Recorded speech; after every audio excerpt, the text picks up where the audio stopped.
বিসমিল্লাহির রহমানির রহিম। বালক হযরত ইব্রাহিম আলাইহিস সালাম একবার মাতার যেসব প্রশ্ন করিয়াছিল তার মাতা স্বামী আজর নিকট তুলিয়া বলিলে সে অত্যন্ত চিন্তিত হইয়া পড়িল।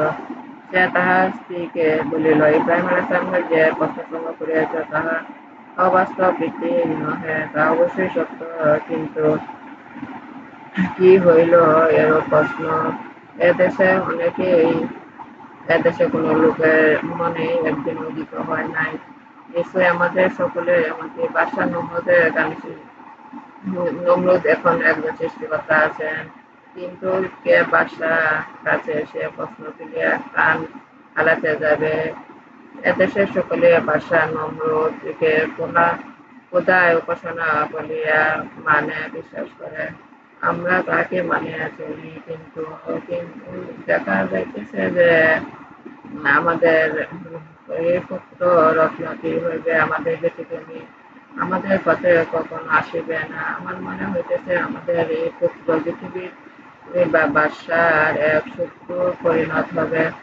আজের এই চিন্তা করিয়া প্রাণাধিক পুত্র বংশ সম্বন্ধে অত্যন্ত শঙ্কিত হইয়া পড়িল। কিন্তু এ বিষয়ে এখন কি করা যায় সে সম্পর্কে কাহারও নিকট অনুরূপ পরামর্শ করিতে পারিল না। প্রত্যেক প্রশ্নে যৌক্তিক সারবত্তা উপলব্ধি করিতে পারিলে আগেও নিজের পরিবার পুত্রের নিরাপত্তার জন্য পুত্রকে নানাভাবে বুঝাইতে লাগিল যে পিতা পুত্রের ধর্মনীতির বিরুদ্ধে কিছু বলিলে বাদশাহ নমরুদ রাগের কঠিন ঘটনা কারণ ঘটিতে পারে এমন কিছু আমাদের সকলের তোমার উপর তাহার কঠিন শাস্তি নামে আসিবে। সুতরাং অযথা এসব ঝামেলা হতে বিরত থাকো।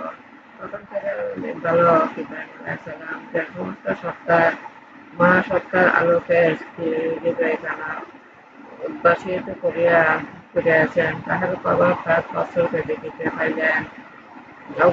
অজ্ঞাত গভীরে তিনি বিমোহিত হইয়া তাহা আসল খোদাকে বিস্মৃত নকল খোদা তথা জালিম কাফির বাদশাকে খোদা জানিয়া করিতেছে। তদুপরি পিতামাতা অনুকরণ নিজের হাতে গড়া প্রতিমা উপাসনা করিতেছে। ইহা তাহার পিতামাতাকে সঞ্চয় হইতে প্রকৃত পূজাকরণকে নিপতিত করিবে, তাহা কোন সন্দেহ নাই। বালক হযরত ইব্রাহিম আলাইহিস সালাম মনন এই কারণে অতিশয় ব্যথিত হইয়া তিনি তাদের বাচ্চা রাখার জন্য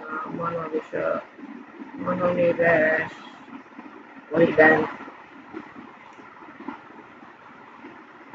একদা তাহার জনক আজব দিনের মধ্যে দুঃখিত কতগুলি আকৃতির মূর্তি পূজা সমাধা করিয়া গৃহ হইতে বাহিরে আসিল। বালক ইব্রাহিম আলাইহিস সালাম পিতার কার্য নিরীক্ষণ করিয়া হাত ভ্রমণ করিলেন। পিতা সেই মূর্তিগুলি এখন করিয়া পূজা করিলেন, উহা আমাদের কি প্রদান করে? আজও বলিল, পুত্র, উহাতে উপকার বলিয়া শেষ করা সম্ভব নয়। পিতা বলিয়া, বৎস, এত চলে প্রায় মূর্তি আমার হাতে গড়া, আমি এতক্ষণ তাহাদের পূজা করিলাম, এগুলো নির্মাণ করেছি আমি নিজে। হযরত ইব্রাহিম বলিলেন, পিতা, কথা জিজ্ঞাস করিব কি? আজবে এলো, জিজ্ঞাস করতে পারো। হযরত ইব্রাহিম আলাইহিস সালাম বললেন, আচ্ছা বলো তো, সৃষ্টিকর্তা কি বড় না সৃষ্টি বড়? সৃষ্টি না সৃষ্টি জগৎ? আজও সৃষ্টিকর্তাকে তো বড়, তাহাতে সন্দেহ কি? হযরত ইব্রাহিম আলাইহিস সালাম তখন, তাই যদি হয় তবে মূর্তিগুলো উচিত আপনার উপাসনা করা, কেননা আপনি উহাদের সৃষ্টি নির্মাণকারী। দেখা যাইতেছে যে তাহার বদলে স্রষ্টার সৃষ্টি পূজা করিতেছে। আজর ইব্রাহিম আলাইহিস সালাম, তুমি কমলাপুরম চলিয়া গেছ, অসঙ্গত হইয়া কথা বলিও, দেবতা সম্পর্কে এই ধরনের কথা বলি মারাত্মক প্রতিসম্পত্তিহীন। হযরত ইব্রাহিম আলাইহিস সালাম তার পিতার মূর্তিগুলো কোনো ক্ষমতা নাই, অন্য তৌহিদ দূরের কথা, আজার বলল, সাবধান ইব্রাহিম, তুমি কোনটা এ ধরনের কথা বলো? আমি তোমার পিতা বলিয়া তোমাকে তবু দয়া করিব না, বাস নম্রদের হাতে তোমাকে অবদান করিব। দেশের লোকগুলো যখন শুনতে পায় যে তুমি দেবতা নিন্দা করো, উহাদের প্রতি অশ্রদ্ধা করো, তাহা হইলে তাহারাই তোমাকে জীবিত রাখবে না, চরম শাস্তি প্রদান করত, জমালে প্রেরণ করবে। ইব্রাহিমের পিতা সেই কথা স্বীকার করি, তবে আমি এভাবে শাস্তি দিও যদি তাহাদের এতটুকু ন্যায়সঙ্গত জ্ঞান না হয়, সত্য মিথ্যা উপলব্ধির বিবেচনা আসে, তবে আমার কোন কথা দিবে না। পিতা মাতা শুধু পিতা মাতা নয়, গোটা দায়িত্ব হতো দায়িত্ব সমাজের জন্য আমাদের সালাম এর মনে দারুণ দুঃখ হতে লাগিল। তাহাদের ভয় পরিণতির কথা চিন্তা করিয়া কোমল হৃদয় কাঁদিয়া উঠিল, কিন্তু হৃদয় লইয়া শুধু বসিয়া থাকিলে চলবে না। তিনি সমাজের অন্যায় পাপ রাশি মোচন করিতে উঠিয়া করিয়া লাগিলেন।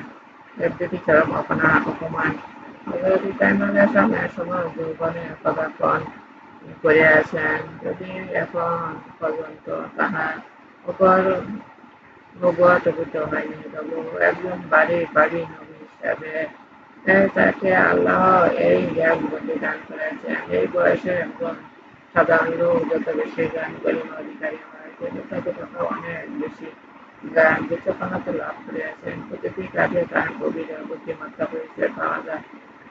তার প্রত্যেক কথা উপদেশ, প্রত্যেক সূক্ষ্ম বুদ্ধি নির্ভর যায়, নির্দেশন মিলে তার সহজ কথাটি অধিক বয়স্ক, এমনকি প্রবীণদের মধ্যে পরিস্পষ্ট হয় না। তার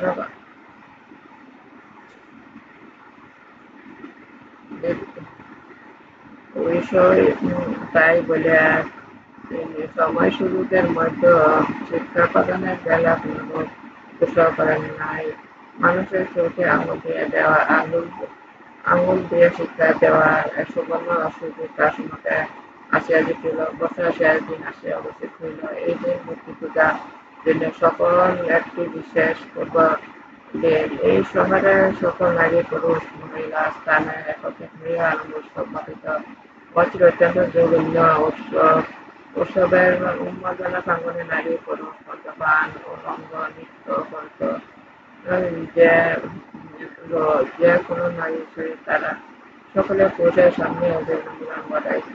ইহা কাহারও আপত্তি ব্যতীত না, ইহা কারো নিকট সকলের মনে বিবেচিত হইত না। এভাবে তার পিতা কন্যা পুত্রেরা সামান্য সংকুচিত বিচার করাকে আনন্দিত বলে মনে করিত। ব্রিটিশের সময় সকলে আনন্দিত প্রমাণ করিল। কতিপয় সময় বয়সী যুবক ইব্রাহিম আলাইহিস সালামকে বলেছিল যে আনন্দ মেলা যায়। হযরত ইব্রাহিম সালাম এই মেলা মনোনয়ন নিন্দা করিতেন। তাছাড়া এই সময় তার উদ্দেশ্য সাধন করার ইচ্ছা ছিল। যুবকেরা সুতরাং তাছাড়া তিনি বলিলেন, অসুস্থ, আমার মেলা যাওয়া সম্ভব নয়। যুবকেরা তা বিরক্তি না করিয়া মেলা চলে গেল। শহরের পুরুষ মহিলা সকলে যোগদান করিলে মন্দিরে শতাধিক পূজা দেবদেবী প্রতিষ্ঠিত ছিল। এই মন্দিরে এই সময় কোনো লোকজন ছিল না। ইহাতে চরম সুযোগ মনে করিয়া হযরত ইব্রাহিম তাহার উদ্দেশ্য সাধন করিয়া প্রবৃত্ত হইল। তিনি একখানি পুতল হাতে লইয়া উক্ত মন্দিরে প্রবেশ করিয়া বলিল, কি হে দেবতাগণ, তোমার উদ্দেশ্য পদার্থ ভোগের সমস্ত করিয়া রয়েছে, তো তোমরা কেন গ্রহণ করতেছ না? এগুলো কি তোমাদের কিছু পাইবে না? মূর্খ দেবতাগুলো তাহার প্রশ্নের উত্তর দিল না। তখন ইব্রাহিম আলাইহিস সালাম কন্যা জিজ্ঞেস করলেন, তোমরা কি বলতে পারো আমার হাতে এখানা কি? কেন আমি ইরানিয়ার কাছে উপস্থিত হইয়াছি? মাটির পাথরের মূর্তিগুলো কেমন করিয়া বলিবে তারা নীরব হয়ে গেল। তখন হযরত ইব্রাহিম আলাইহিস সালাম বলিলেন, আমি জানি কথা বলি তোমরা কথা বলিতে পারো না, নিষ্কাম মাটির পুতুল ব্যতীত কোনো কিছুই নও, অক্ষম জড় দেবতা তোমরা, তোমাদের কোনো শক্তি নাই, তবু যে কেন অজ্ঞ মানুষগুলি তোমার পূজা করে, তোমাদের কাছে তাদের হৃদয়ে আপত্তি নিবেদন করে, কিছু তাহারা তাহাদের চিরচারিত অন্যায় রীতি ভ্রান্তিরই ফল। মূলত তোমরা যে কিছুই নও, তোমাদের কোনো শক্তি নাই, তাহা তাহারা বোঝে না। তোমাদের অপমান করিয়া আজ আমি তাহাদের ভ্রান্তি অপনোদন করিবার চেষ্টা করিব। হযরত ইব্রাহিম আলাইহিস সালাম তাহার হস্তস্থিত কোদালখানা দ্বারা সর্বপ্রথম আঘাত করিলেন সর্বকনিষ্ঠ মূর্তিতে, তারপরে অপর একটির উপরে, এবারে একটির পর একটি করিয়া সবার মূর্তিতে তিনি কুঠারাঘাত ভাঙিয়া চূর্ণবিচ্ছিন্ন করিলেন। অপেক্ষা বড় যে মূর্তি সেটিকে তিনি আঘাত না করে উহা গলায় কুঠারখানি ঝুলিয়া রাখিয়া বাহিরে আসিলেন। ওদিকে আনন্দ মেলা উৎসব শেষ হইলে লোকজন এসে দেখলেন, শহর থেকে ফিরে আসিয়া উৎসব হইতে ফিরিয়া আসিয়া কিছুক্ষণ তাহাদের মধ্যে উৎসব সম্পর্কে আলোচনা চলিল। তারপর যখন উপাসনার সময় হইল, তখন দেব-দেবীর উপাসনা করা জন্য গেল, কিন্তু ইহা দেখিল তাহাতে চক্ষু তারতে উঠিয়া গেল। একই সর্বনাশ! দেবতার এই চরম দুর্ঘটনা দেখিয়া সকলে হায় হায় বলিল। কাহারও দ্বারা এই কাণ্ড হইতে পারে, এই বিষয়ে আলোচনা শুরু হয়ে গেল। যে যুবরাজ ইব্রাহিম আলাইহিস সালামকে মেলা যাইতে আহ্বান করিয়াছিলেন, তাহারা বলিল, ইব্রাহিম আলাইহিস সালাম নামক যে পুত্রটি আছে, তাহা আমরা মেলা যাওয়ার জন্য বলেছিলাম, কিন্তু সে মেলা যায় নাই। একমাত্র সে শহরে ছিল, কিন্তু সমস্ত তাহার দ্বারা এই অঘটন ঘটিয়াছে।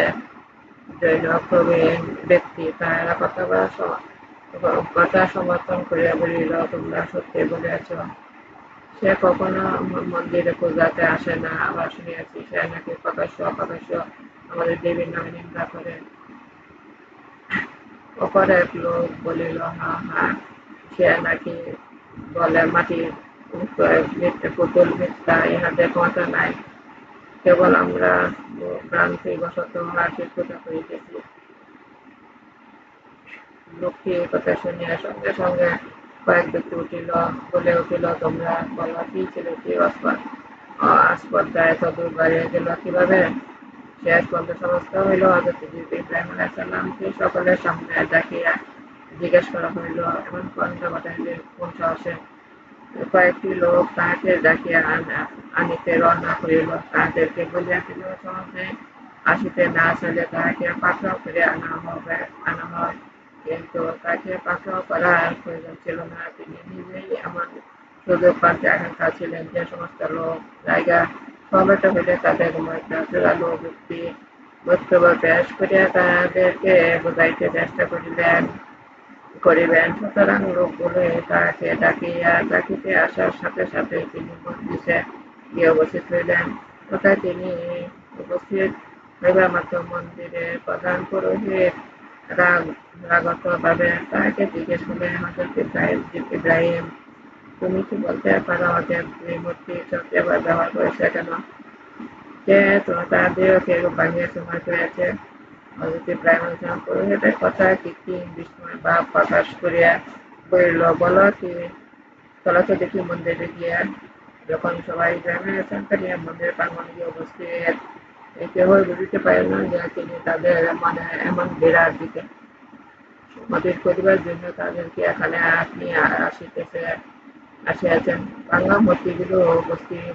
হযরত ইব্রাহিম আলাইহিস সালাম বড় মূর্তিকে লক্ষ্য করে জিজ্ঞেস করল, কি হে বাবুজি, তোমার গলায় এক ফোঁটা আসিল কোথায় হইতে? এই ফোঁটার দ্বারা বুঝি তুমি এই কাজ করিয়াছ?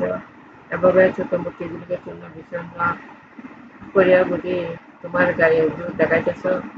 কথা পড়ে তাদের ঘুরে ইব্রাহিম আলাইহিসসালামের কথা অবাক হইয়া বলিল, ইব্রাহিম, তুমি পাগলের মতো এসব আবল তাবল কি করতেছ? প্রতিমা কি কখনো নাড়াচাড়া করিতে পারে নাকি? সে কি কখনো হাত কোথাও দিয়ে ধইতে পারে?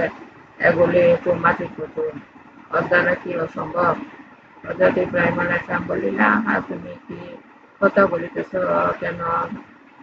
যা হয় সে নিজে বলুক না শুনি। তুমি তো তাহার নিকট জিজ্ঞাসা করিয়া দেখো, সে কি নিজেই এ কাজ করিয়াছে না অন্য কাহাকে দেখিয়াছে।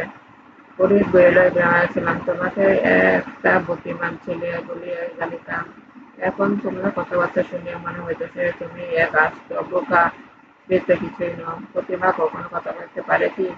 হযরত ইব্রাহিম আলাইহিসসালাম বললেন, আচ্ছা পুরোহিত জি, তাহা হইলে একটা একটা কথা বলতে পারো কি? নড়াচড়া করিবার শক্তি রাখে না, মুখে কথাবার্তা বলতে পারে না, কেহ নিজের মস্তকের জন্য বিচ্ছিন্ন করিয়া ফেলিলেও আত্মরক্ষা চেষ্টাটুকু করতে পারে না, এমন মাটির পুতুলকে এক জীবন্ত সচেতন বুদ্ধিমান মানুষ শ্রদ্ধা করে কি করিয়া, উপাসনা করে কোন বুদ্ধিতে? এইবার ভাবে দেখো তো কোথায়। একটু আগে তোমরাই আমাকে বোকা বলিয়া উপহাস করিয়াছিলে। বোকা আমি না তোমরা। এই পর্যন্ত বলে ইব্রাহিম আলাইহিসসালাম নীরব রহিলেন। সমবেত জনতার মুখে কথা কোনো বাহির না হইলে তাহারা একান্ত অপ্রস্তুতভাবে একে অপরের দিকে তাকাইলেন। হযরত ইব্রাহিম আলাইহিসসালাম বলিলেন, আগে আমার মূলে তোমাদের কোনো দোষ নেই। আমরা পূর্ব পুরুষের দিগকে যাহা করিতে দেখিয়াছি তাহাই তোমাদের বর্তমানের বাসার নিকট তাহাদিগকে যাহা নিজেদের গতানুগতিকভাবে এবং বাসার ভয়ে তাহারা তোমরা করিয়া চলিয়াছ। আসলে তোমাদের পূর্বপুরুষগণ স্বয়ং বাসার ভ্রান্ত। হে আমার দেশবাসী, আমি তোমাদেরকে বলতেছি, তোমরা তোমাদের সার্বিক জ্ঞান বিবেক খাটাইয়া চিন্তা করিয়া দেখো কি বিরাট শান্তি মূর্খতার মুখে মধ্যে তোমাদের লিপ্ত হয়েছে। নিষ্কাম ও কম জড়যন্ত্র কি কখনো মানুষের উপাস্য হইতে পারে? তাহা হইতে পারে না। মানুষের পক্ষে উপাস্য কি? কিন্তু তিনি নিজে, যিনি সকল সৃষ্টি এবং চরাচর বাইরে থাকিয়া সকল কিছুই করিতেছেন, যিনি আসমান জমিন চন্দ্র সূর্য পাহাড় পর্বত তরুলতা কীট পতঙ্গ পশু পাখি মানবাদি সমস্ত কিছু সৃষ্টি করিয়াছেন, যাহার ইঙ্গিতে আসমান জমিনের প্রতি বস্তু নিয়মিত পরিচালিত হইতেছে। তবে আসো আমরা সকলে মিলে সেই স্রষ্টার প্রতিবার উপাসনা করি, যে প্রতিমা অক্ষম অসহায়, যাদের কোনো করার সাহায্য নাই, যে দেখিতেই তো পাইলে এক একটি করে যাদেরকে কাহারা ভাঙ্গিয়া চুরমার করিয়া দিল, বড় মূর্তি গলায় কোটার দিলে রাখলো, অথচ কিছু করিতে পারিল না। এরূপ দেবী উপাসনা করিয়া তোমার লাভ কি? হে আমার ক্রোধগ্রস্ত ভাই দেশবাসীগণ, তোমাদিগকে প্রকৃত সত্যিকার উপাস্যর দিকে আহ্বান করিতেছি। তোমরা আহ্বানে সাড়া দাও। সেই উপাস্য নিরাকার, যিনি মহাশক্তির অধিকারী, যিনি শক্তির তুল্য কারো শক্তি নাই। তোমরা সেই মহাশক্তিমান উপাস্যের উপাসনা ভগ্ন হয়ে যাও। দেখিবে তখন হইতে তোমাদের হৃদয় এমন শক্তিমান হইয়া উঠিবে যে তোমরা কখনো তোমাদিগকে বিপদে টানিয়া নিতে সক্ষম হবে না। হযরত ইব্রাহিম আলাইহিসসালাম এই যুক্তিপূর্ণ উপদেশ আহ্বান সমবেত পৌঁছাইলে গভীরভাবে আকৃষ্ট মুগ্ধ হইয়া পড়িতেছিল। সত্যই তাহারা নিজেদের কার্যগুলি অসার বার্তা অনুধাবন করিতে বেশ কিছুদূর আগাইয়া গিয়াছিল, কিন্তু সহসা আবার শয়তান আসিয়া তাদের সমান ঘটাইল। তাহাদের অবস্থা বেশিক্ষণ স্থায়ী হইল না। তাহাদের পিতামাতা রীতিমত তার শয়ন হইতে তাহারা আবার বিদ্যায় গেল, বলিল, বুঝিয়াছি ইব্রাহিম, তাহা হইলে ইহাই তোমার কর্ম। তুমি আমাদের দেব-দেবী সকল ভাঙ্গিয়া আমাদেরকে বিভ্রান্ত করার পন্থী করিয়াছ। তোমাকে এখন ইহার ফল দেখাইতেছি। পাষাণবুদ্ধের কাছে তোমাকে আত্মসমর্পণ করিব। পারলে সেখানে তোমার যুক্তি বল দেখাইয়া সেখান হতে মুক্ত হয়ে আসো আমার নামে যেমন সমাজ জীবনে আমার সবার নামে আল্লাহর কাছে আপনার সহকারী করেছি যে আমার আমাকে আল্লাহ রহমত বানান আসলে আমি বর্তমানে আল্লাহ উপদেশ পান করার শক্তি দান করুন তুমি একটা কল্যাণ দান করতে করুন আমাদের রক্ষা করুন হে আল্লাহ হে আমাদের রব আল্লাহ আমার রব আল্লাহ আমার অভিভাবক আল্লাহ আমার অভিভাবক আল্লাহ আমার অবলম্বন আল্লাহ আমার অবলম্বন আল্লাহ আমার অবলম্বন হে আমাদের দুনিয়া থেকে রক্ষা আমাদের রক্ষা করুন হে আমাদের রব দুনিয়া থেকে রক্ষা আমাদের রক্ষা করুন হে আমার রব দুনিয়া থেকে রক্ষা আমাদের রক্ষা করুন হে আমাদের রব গুনাহ যেন আছে আমাদের রক্ষা করুন হে আমাদের রব গুনাহ যেন আছে আমাদের রক্ষা করুন হে আমাদের রব গুনাহ যেন আছে আমাদের রক্ষা করুন হে আমার রব আপনার কাছে আশ্রয় চাইতেছি দুর্গত অগ্নিতে খবরে আজাব হতে জীবন মনে হইতে হতে কানাকার দিলে আপনার হতে আমাদের রক্ষা করুন খোলার হাতে আমাদের দেখুন খোলা হাতে দাখিল করুন আপনার সাহায্য শক্তি দান করুন আমাদের আমার ভিডিওগুলো আপনি একটু বেশি বেশি এখন বেশি বেশি সাবস্ক্রাইব করুন বেশি বেশি এখন বেশি বেশি সাবস্ক্রাইব করুন আপনার সাহায্য শক্তি আমাদের দান করুন আমাদের আমাদের ভিডিওগুলো আপনি একটু বেশি বেশি এখন বেশি বেশি এখন বেশি বেশি এখন বেশি বেশি সাবস্ক্রাইব করুন